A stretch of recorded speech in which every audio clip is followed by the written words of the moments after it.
Hello everyone, आज के इस वीडियो में हम बात करेंगे क्लास 10th का मोस्ट एक्सपेक्टेड डायग्राम जो कि इस साल आ सकता है बोर्ड एग्जाम के अंदर। तो ये डायग्राम है तुम्हारा ह्यूमन स्पर्म का। अब ह्यूमन स्पर्म के बारे में अगर तुमने पढ़ रखा है तो बहुत अच्छी बात है, लेकिन नहीं पढ़ रखा है तो ये वीडियो तुम्हारे लिए। तो इस वीडियो को पूरा देखना। अगर तुमने ह्यूमन स्पर्म के बारे में कुछ भी नहीं पढ़ रखा है, स्पर्म अगर जो नहीं पता है, बिल्कुल नहीं पता है, तो स्पर्म तुमको पता है कि ह्यूमन जो होते हैं, ह्यूमन के अंदर जो मेल गैमीट होता है उसको स्पर्म बोलते हैं और जो फीमेल गैमीट होता है उसको ओवम बोलते हैं। ह्यूमन स्पर्म और ओवा जब फर्टिलाइज करते हैं, मतलब जब फ्यूज करते हैं, आपस में मिलते हैं, तब जाके उस प्रोसेस को बोलते हैं फर्टिलाइजेशन। और फर्टिलाइजेशन के बाद जो स्ट्रक्चर बनता है उसको बोलते हैं जाइगोट। इतना तो बेसिक पता होगा। तो इसी जो मेल गैमीट है, जो मेल के अंदर गैमीट्स होते हैं, इसी को स्पर्म बोलते हैं और इसी के बारे में आज हम डिटेल पढ़ेंगे। इसका स्ट्रक्चर कैसा बनता है, इसका डायग्राम कैसा होता है। तो डायग्राम कैसा होता है, तो डायग्राम होता है तुम्हारा ये। अगर तुमने नहीं पढ़ रखा है तो इस डायग्राम को पहले ऐसे बना लो जैसे एज इट इज मैंने बनाया है। फिर इसके बारे में डिटेल में बात करेंगे कि इसके अंदर कौन कौन से पार्ट होते हैं। इसके 3 पार्ट जो तुमको दिख रहे हैं उसके बारे में डिटेल पढ़ेंगे कि हेड पार्ट क्या होता है, मिडिल पीस क्या होता है और टेल क्या होता है और सबके काम क्या होते हैं, सबके फंक्शन क्या होते हैं। तो सबके बारे में पढ़ेंगे। सबसे पहले तो इसका स्ट्रक्चर बना लो, और बहुत ही इंपॉर्टेंट स्ट्रक्चर है क्योंकि जब मैंने अपना 10th क्लास का पेपर दिया था तब भी ये डायग्राम आया था, क्योंकि मोस्ट इंपॉर्टेंट डायग्राम है। तो सबसे पहले हम बात करेंगे स्पर्म के अंदर 3 पार्ट में इसको डिवाइड किया जाता है। इसके स्ट्रक्चर को 3 पार्ट में डिवाइड किया जाता है। सबसे पहला जो स्ट्रक्चर का रीजन है उसको बोलते हैं हेड रीजन, दूसरा है मिडिल पीस, तीसरा है टेल। अब हेड रीजन के अंदर कुछ चीजें मिलती हैं, मिडिल पीस के अंदर कुछ चीजें मिलती हैं और टेल के अंदर कुछ चीजें मिलती हैं, जिसके फंक्शन के बारे में हम पढ़ेंगे।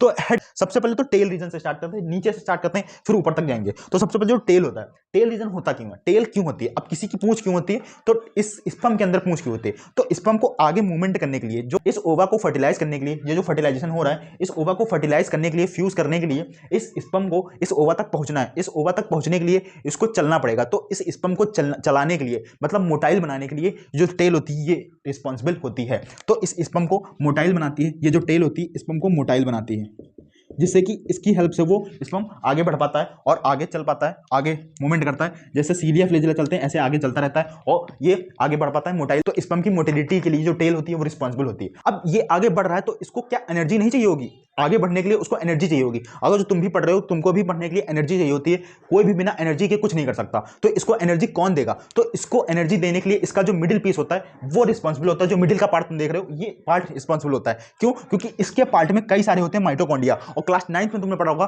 कि माइटोकॉन्ड्रिया का बोलते हैं power house of the cell. तो यही पावर हाउस, इसमें कई सारे माइटोकॉन्ड्रिया होते हैं जो कि इस मिडिल पीस को, इस पूरे स्पर्म को एनर्जी प्रोवाइड करते हैं, जिससे कि जो स्पर्म होता है वो अपनी डेस्टिनेशन तक पहुंच पाए, मतलब अपने ओवा तक पहुंच पाए और उसको फ्यूज कर पाए। तो इसलिए बहुत ही इंपॉर्टेंट पार्ट होता है माइटोकॉन्ड्रिया। इसमें कई सारे माइटोकॉन्ड्रिया होते हैं मिडिल पीस के अंदर, जो कि इसको आगे मोटिलिटी के लिए हेल्प करता है, आगे फ्यूजन के लिए हेल्प करता है, जिससे कि फर्टिलाइजेशन कंप्लीट हो पाए और आगे जाइगोट बन पाए और आगे नया यंग वंस बन पाए। तो बहुत मिडिल पीस के जस्ट ऊपर आता है उसका हेड रीजन, और ये सबसे इंपॉर्टेंट रीजन होता है किसी भी स्पर्म के अंदर, क्योंकि यही हेड रीजन जो होता है वही एक ओवा तक पहुंचता है। अगर जो ये ओवा का स्ट्रक्चर में बनाऊं, अगर जो ये मान लो ये ओवा है तो ये स्पर्म का जो हेड रीजन होगा वही पहुंचेगा इस ओवा तक। अब इस ओवा को डाइजेस्ट करने के लिए, मतलब इस ओवा को तोड़ने के लिए, इस ओवा के अंदर एंटर करने के लिए सबसे मोस्ट इंपॉर्टेंट पार्ट जो होता है किसी भी स्पर्म का वो होता है हेड रीजन।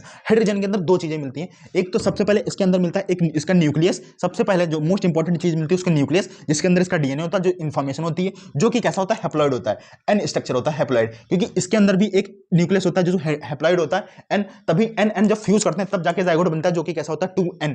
ये जाइगोट बनता है 2n। तो न्यूक्लियस से भी ज्यादा इंपॉर्टेंट पार्ट होता है एक उसका जो ऊपर का पार्ट है, जो कि तुम देख रहे हो ये, जिसको बोलते हैं एक्रोसोम। ये सबसे मोस्ट इंपॉर्टेंट पार्ट होता है किसी भी स्पर्म के अंदर। ये पार्ट अगर जो नहीं होगा तो जो ओवा की वॉल है इसी को डाइजेस्ट नहीं कर पाएगा, मतलब इसी वॉल को तोड़ नहीं पाएगा और स्पर्म इस ओवा के अंदर एंटर नहीं कर पाएगा। जब एंटर नहीं कर पाएगा तो फर्टिलाइजेशन की प्रोसेस नहीं होगी, और फर्टिलाइजेशन नहीं होगा तो जाइगोट की फॉर्मेशन नहीं होगा।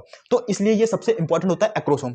इस एक्रोसोम के अंदर ऐसा होता क्या है जो कि ये ओवा की वॉल को डाइजेस्ट कर लेता है और स्पर्म की एंट्री अंदर करा देता है। तो इसके लिए इसके अंदर जो होते हैं एंजाइम्स होते हैं, जो एंजाइम्स होते हैं हाइड्रोलाइजिंग एंजाइम होते हैं, जो कि ओवा की वॉल को डाइजेस्ट कर लेते हैं। ये जो ओवा है ये ओवा की वॉल होगी, ओवा के ऊपर बाहर की प्लाज्मा मेम्ब्रेन होगी, चाहे जितनी भी लेयर हो, 3 लेयर होती हैं, हम पढ़ेंगे डिटेल में ओवा का स्ट्रक्चर जब पढ़ेंगे, ठीक। तो उस ओवा की लेयर को ये एक्रोसोम होता है अपने अंदर से एंजाइम निकालता है, एंजाइम्स प्रेजेंट होते हैं जो हाइड्रोलाइजिंग एंजाइम बोलते हैं। वो हाइड्रोलाइजिंग एंजाइम इसकी लेयर को डाइजेस्ट कर लेंगे, मतलब खा लेंगे, ठीक, तोड़ देंगे, खाने का मतलब तोड़ देंगे, ब्रेक कर देंगे, और ये इसकी एंट्री अंदर हो जाएगी और उसके बाद हो जाएगा फर्टिलाइजेशन। तो ये स्पर्म के अंदर तुमको इतना ही पढ़ना था। और इसके अंदर याद रखना, एक बार फिर से क्विक रिवीजन करते हैं कि इसके अंदर क्या होता है, 3 पार्ट होते हैं, हेड रीजन, मिडिल पीस और टेल। टेल क्या काम करती है? टेल इसकी मूवमेंट के लिए हेल्प करती है, जो उसको मोटाइल बनाती है, जिससे वो तेजी से भाग के एक ओवा को डाइजेस्ट कर पाए। अब वहां तक भागने के लिए उसको एनर्जी चाहिए, तो एनर्जी कहां पे होगी? इसके मिडिल पीस वाले पार्ट में होगी। इसमें क्या होता है? माइटोकॉन्ड्रिया होते हैं, जो कि power house of the cell कहलाता है, एनर्जी प्रोवाइड करते हैं वहां तक पहुंचने के लिए। अब पहुंचेगा तो ओवा की लेयर को कौन डाइजेस्ट करेगा? उसके ऊपर सबसे पहले होता है हेड पार्ट, जो कि होता है उसका